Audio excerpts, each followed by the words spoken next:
কয়েকদিন ধরে টানা বৃষ্টির পরে আজকে সকালবেলা হঠাৎ রোদ উঠেছে। আর এরকম রোদ দেখে আসলে গাছ পাকা আমগুলো কেটে নিচ্ছি আমসত্ত্ব তৈরি করার জন্য। কারণ রোদ ছাড়া কিন্তু আমসত্ত্ব তৈরি করা যায় না।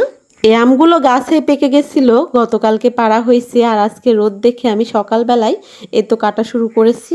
পাকা আমের আমসত্ত্ব ছোট বড় সবারই পছন্দের একটা খাবার। এখন বেশি বেশি করে আমসত্ত্বগুলো বানিয়ে রাখতেছি, কারণ কয়দিন পরে আর আম তো পাওয়া যাবে না। তখন এই আমসত্ত্ব থেকেই পাকা আমের স্বাদ পাওয়া যাবে। আমার অনেক প্রিয় ভাই বোনেরা আমসত্ত্ব নিতে চাচ্ছেন, তারাও কিন্তু অর্ডার করতে পারেন এই পাকা আমের আমসত্ত্বর জন্য। আর এদিকে দেখুন আমার ছেলে কিন্তু বসেছিল, আমি আম কাটতেছিলাম। এতক্ষণ যে আম কাটলাম আর ভিডিওটা করে দিছে আমার এই ছেলেটাই, কারণ ভিডিও করে দেওয়ার মতো কাউকে পাচ্ছিলাম না। পরে হাসানকে বললাম যে হাসান তুমি একটু ভিডিও করে দাও। হাসান কিন্তু খুব সুন্দর করে ভিডিও করে দিচ্ছিল। ও বলতেছিল আম্মু দেখি কেমন হলো ভিডিওটা করার পরে ও আবার বসে বসে দেখতেছিল কেমন হলো। আর এই তো দেখুন গাছ পাকা একদম ফ্রেশ আম, এটা দিয়েই কিন্তু তৈরি হচ্ছে আপনাদের জন্য মজার আমসত্ত্ব।